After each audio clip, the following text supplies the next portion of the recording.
ตรงนี้จงนะมันที่อ้อนนะมันจะกายเลยผสมจะกายจะอาหารนะจะไม่จะอาหารแบบพูดเดียวจะผสม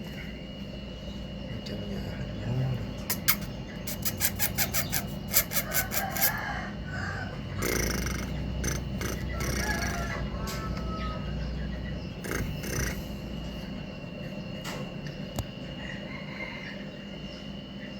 กินน้ำไฟตัวนะมันจะมีอะไรเราตัวเดี๋ยวนะเราเติมจีเจ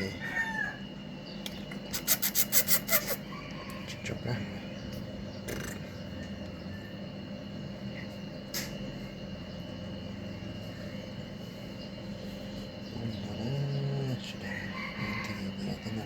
ตามนะ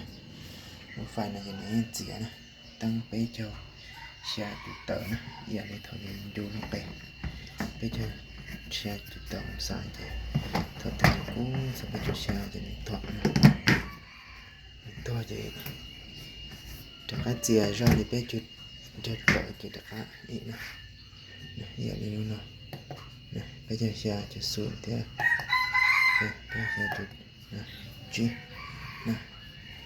อย่างนั้นนะตอนนี้แต่ที่เราแค่จะไปเจอชาจุดนะศูนย์นะอ่ะเราแค่ไปเจอชาจุดศูนย์จะมีแต่ว่าจีเกี่ยวมันจะไปเจอชาจุดอ๋อกูตั้งเป็นไปเจอชาจุดอ๋อนะจะนะ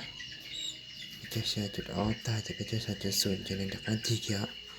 ไปเจอชาจุดอีไปเจอชาจุดศูนย์แต่ว่าจีเกี่ยวนะ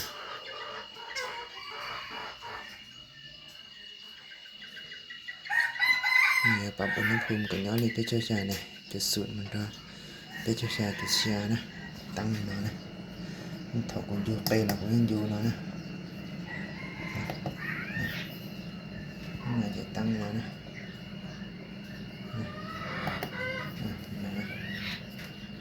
นี่จีนะตะเลี้ยตัวนี้จะนี่ตัดออโต้จะนี่ตัวตัวนี้นี่เอารถไฟตื้ออยู่นะรอคืออะไรรอชนะมาเดา